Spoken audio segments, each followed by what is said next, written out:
Descobri que meu irmão está traindo a esposa, que é minha melhor amiga. Conto para ela e arrisco destruir a família ou guardo segredo? Primeira coisa importante, quem está destruindo a família não é você. Ponto número 1. Isso é muito comum. A gente tira a responsabilidade do agente e toma para si uma responsabilidade que não é nossa. Então, primeira coisa importante, quem está arriscando a destruição da família é quem está se furtando do compromisso da fidelidade, né? Então, se está traindo a esposa, significa que tem uma relação ali que foi compactuada com relação à monogamia, né? Quando as pessoas se casam, elas estão assumindo ali um contrato de que elas vão ser fiéis uma à outra. Então, essa infidelidade não é tua. E aí, você tem que pensar, né? Qual é a sua responsabilidade? Você está sendo fiel a quem? Ou a que comportamento? É ético você não contar? A minha resposta é sempre a mesma, né? A pessoa, será que também quer saber? Então, acho que a gente pode sondar isso, porque às vezes a gente tem uma ideia de que a gente precisa ser a pessoa que vai corrigir tudo ou que vai ser sempre correta. Veja, nem tudo que é verdade precisa ser dito, porque às vezes os ouvidos alheios não estão interessados em ouvir isso, né? Agora, vale uma conversa com esse irmão, né? Enfim, porque na verdade quem tem que contar a real não é você, é quem está traindo. E esse irmão precisa de um presta atenção aí. Guardar segredo. Quando a gente guarda, a gente está compactuando. Aí fica a dica. Quais as responsabilidades que você vai querer assumir e quais não. Meu filho adolescente está namorando alguém que eu realmente não gosto e acho que não faz bem para ele. Interfiro ou deixo que ele aprenda sozinho? Vale para uma garota, né? Minha filha adolescente está namorando alguém que eu realmente não gosto e acho que não faz bem para ela. Interfiro ou deixo que ela aprenda sozinha? Aí é complicado, porque esse alguém, né, se você está falando de um filho adolescente que está namorando um outro adolescente, isso é uma coisa. Se você tem um filho ou uma filha adolescente que está namorando uma outra pessoa que não é mais adolescente, já é adulta, essa resposta entra num outro patamar, entra num outro lugar, né? Via de regra, quanto mais os pais pegam no pé, mais os adolescentes grudam naquilo que de alguma maneira causa uma irritação com os pais, né? Então, às vezes criar uma tensão por conta desse namorado ou dessa namorada pode fazer com que ele ou ela se mantenha ainda mais fixado nessa pessoa.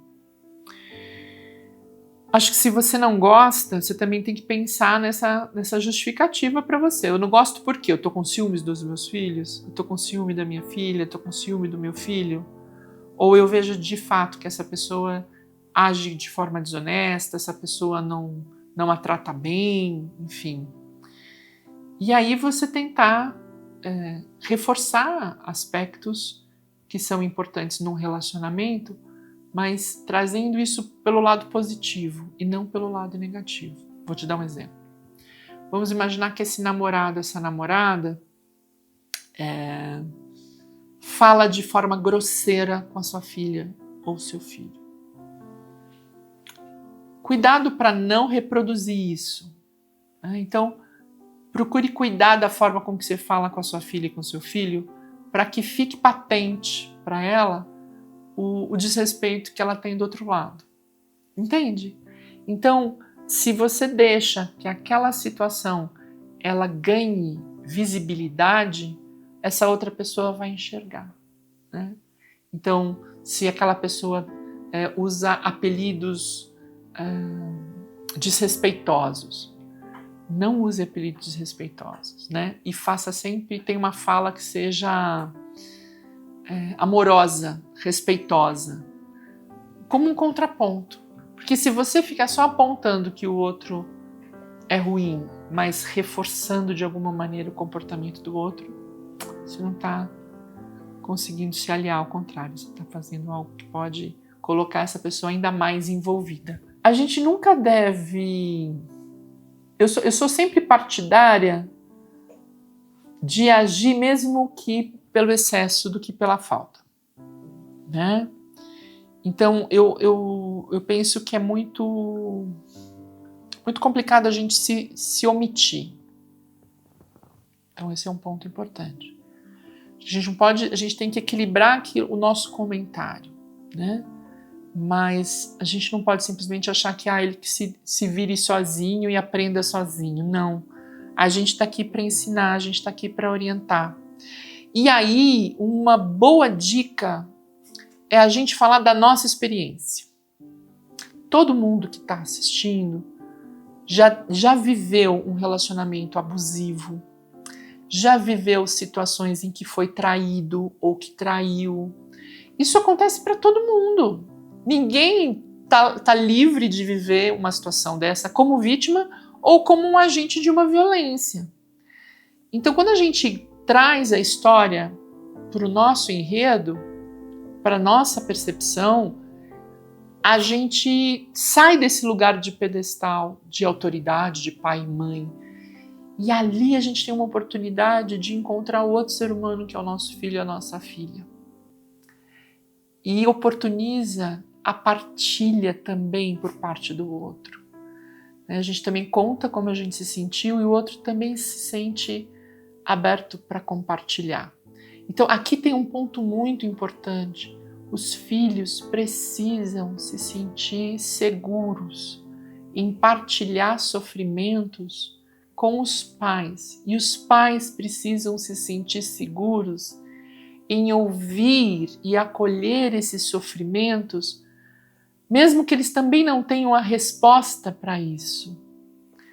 Porque é nesse encontro e neste enlace amoroso que juntos eles podem encontrar essas respostas.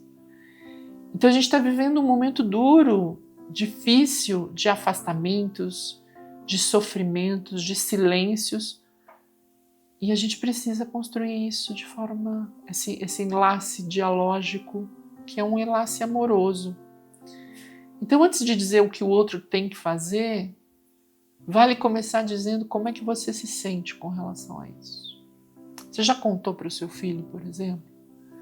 E como é que você se sente com uma percepção de desrespeito? Como é que isso bate em você? Como é que isso chega para você? Né? Às vezes a gente tem raiva do namorado, da namorada do nosso filho, porque a gente se reconhece naquele lugar de vítima. Porque a gente já passou por uma situação daquela. A gente já foi preterido, a gente já foi desrespeitado, a gente já desrespeitou. Então, quando a gente se aproxima, a gente humaniza essa relação. E aí a gente constrói isso a partir do diálogo. Stalkear alguém nas redes sociais é errado? Para ter mais informações sobre a pessoa antes de conhecer ou só para acompanhar a vida dela sem precisar se aproximar? Bom,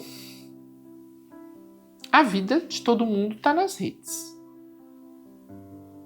Aliás, existe até um aplicativo interessante para a gente descobrir pessoas que tenham agido, né, ou que tenham algum tipo de processo, por exemplo, sobre violência. A gente consegue fazer essa busca.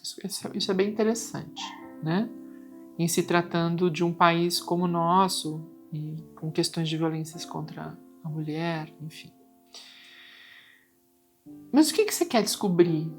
Né? Você quer descobrir o quê? Stalkear alguém é para saber o quê? Como se veste, onde mora, que padrão de vida tem, que valores tem.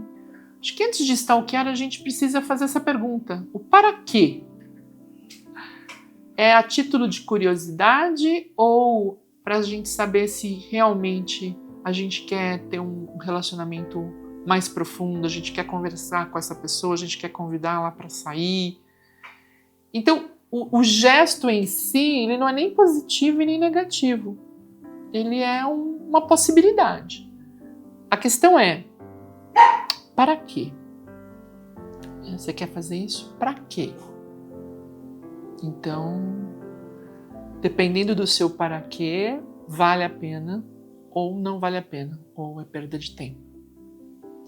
Se você chegou até aqui, te faz pensar essas perguntas, esses gestos? Coloque aí, faz como essa galera que mandou essas questões. Coloque a sua pergunta, vamos partilhar, vamos refletir, vamos dialogar. Até a próxima.